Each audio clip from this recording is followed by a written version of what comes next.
Now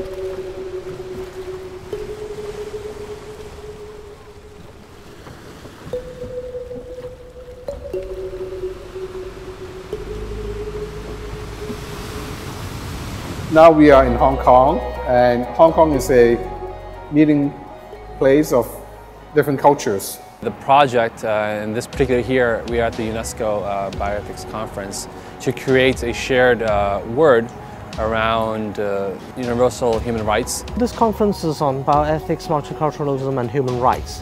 And what is evident is human rights is a modern concept which the religions are not so cognizant of.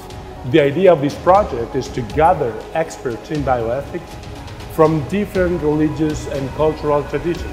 The project attempts to get at a practical end so that we can then create a shared platform for ethical decision making. Now we have this Universal Declaration on Bioethics and Human Rights. This declaration that was proclaimed in 2005 by UNESCO had set 15 principles that are now considered as universal. The text of UNESCO is a starting point. It is a kind of framework that needs to be filled out, but it tries to provide a skeleton for bioethical discussion within specific settings. And here at the UNESCO conference here, we're all coming together representing faiths or different traditions, bringing forth that identity together. We're all sitting here as bioethicists, but yet we have different identities that come to fore when we make ethical decision making or come up with some universal declaration. The three monotheist religions, Judaism, Christianity and Islam. So it's founded on exactly the same principles, which are justice, dignity, equality.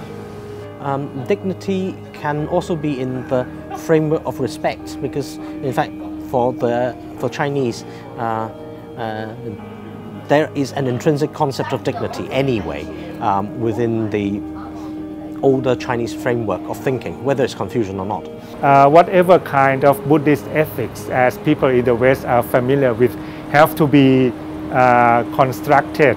That is a positive aspect of Buddhism because it leaves a lot of room for people to deliberate, to argue for, and to debate among themselves as to what should be the most appropriate responses or answers or solutions to ethical problems in the changing times.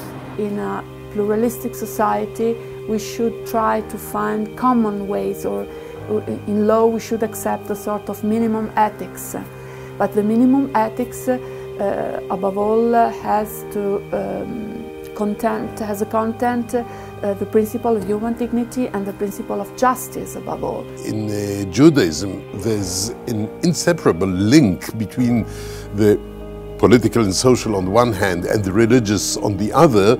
In that respect, I think I find the secularization of society of having had a great benefit in many respects, especially in science and in human rights discourse, for example, which tries to avoid the religious strife and differences. Scientific medicine treats living things as though they're machines.